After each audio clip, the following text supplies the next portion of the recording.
Hi, everybody, it's Josh. I've got another movie review for you today. A streaming review. I have streamed the Netflix movie May December.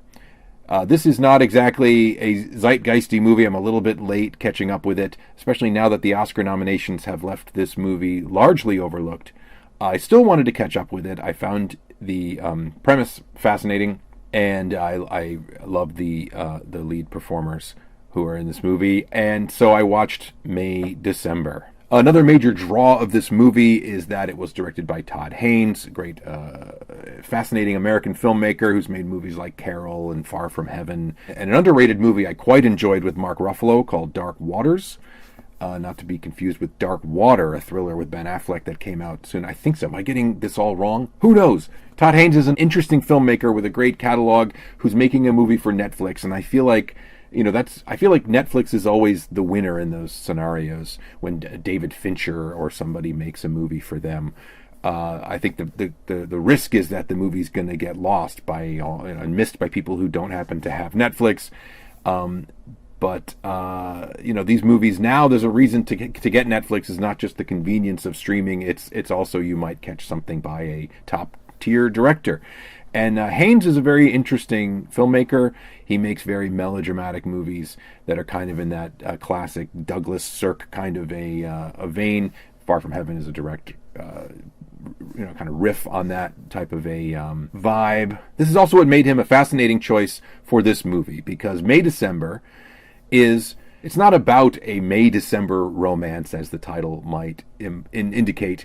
It sort of is, but not in maybe the way you would assume from afar. It's also, though, it's not a true story. It is informed by reality, but it's not a straight-on retelling of this famous story. So what I'm talking about is the story of Mary Kay Letourneau, who was a woman who when she was 36, began a relationship with a sixth grader. She was a teacher, and she had a relationship with a student. She went to prison because of this, and then she ended up marrying him and having a family with the young man. And so what we have in May December is it's not telling that story or even a kind of a fictionalized version of that story. That story is in the past. In May December, Julianne Moore plays the woman in this film. Her name is Gracie, and her husband Joe, played by Charles Melton. They have been married. It is present day. Their relationship began in the 90s, as it did in that true life story. But we join them now. We see their family and their kids, and the central impetus for the story is that Natalie Portman plays a famous actress who is going to portray Gracie in a film, something that Gracie and Joe have been wanted nothing to do with, but they finally relented and allowed a film to be made with their blessing, and now Natalie Portman is going to be the star of this movie, and she's coming to visit them and spend time with them to prepare for the role. And that's a very strange premise for a movie. I think another odd choice that this movie makes is that, Mary Kay Letourneau was a teacher, and as much as it is still an outrageous and very difficult subject matter trying to figure out how a relationship like this happens, I feel like we at least have a category for inappropriate relationships between teachers and students. In this movie, they worked together at a pet store. Gracie met Joe at a pet store. I for some reason that felt like a very strange thing to change, especially when it's already so obviously using the template of this relationship. But whatever, it's neither here nor there. It doesn't ruin the movie. And this is where Todd Haynes becomes a very interesting choice, in my opinion, to make this film, because this could have been an examination of a litigation of what is wrong with these people, or how does this work, or perhaps trying to empathize with this kind of situation.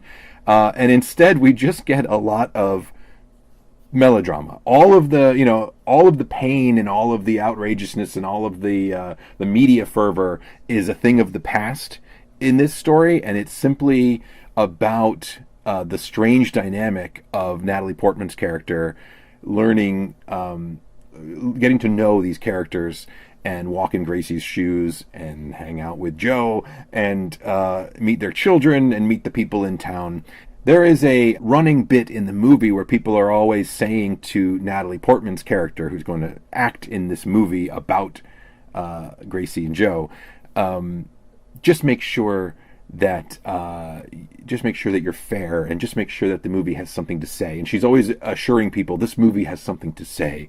This is not just lasciviousness. It's not just sensationalism. This movie has something to say, because the way Haynes makes a movie like this is that it doesn't have much to say, and that's not necessarily a criticism. What I'm saying is that Haynes likes to hang out in the melodrama and in the tension and in the characters and the people. So this is not a movie that's going to make you think. You will have your own opinion about things, I guess, but that's really not what this movie is interested in, as directed by Haynes and as written by credited writers Sammy Birch and Alex Mechanik.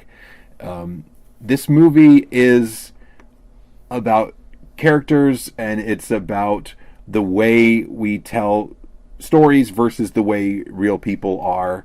And, the buzz about this movie has everything to do with the performances, and they're great. Portman and Julianne Moore are great performers. I like watching them act, and they're great in this movie.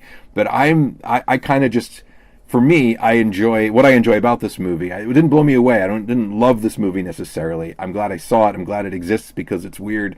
And but I just think it's almost slightly subversive and amusing to me, the way this movie is just kind of about, it's not about what it looks like it's about. It's just about people and the way we all live with our stories, and the way it's kind of nobody's business what our story is. But then we tell stories in drama, and we try to tell the real life stories of people, and what a kind of a joke that is, and how it has nothing to do with the actual lives of people. Anyway, I don't know if I'm selling this movie to you. I don't know if I'm trying to sell this movie to you. I'm just giving you my reaction. This movie is, it's right there on Netflix.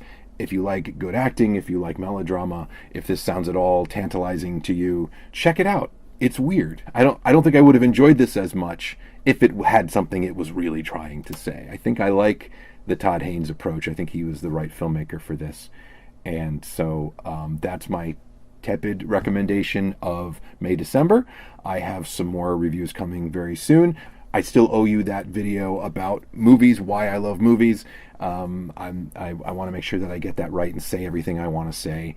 And of course, I have more riffs and other goodies coming soon as well. Thank you for your time. Thanks for watching. This is Josh saying goodbye.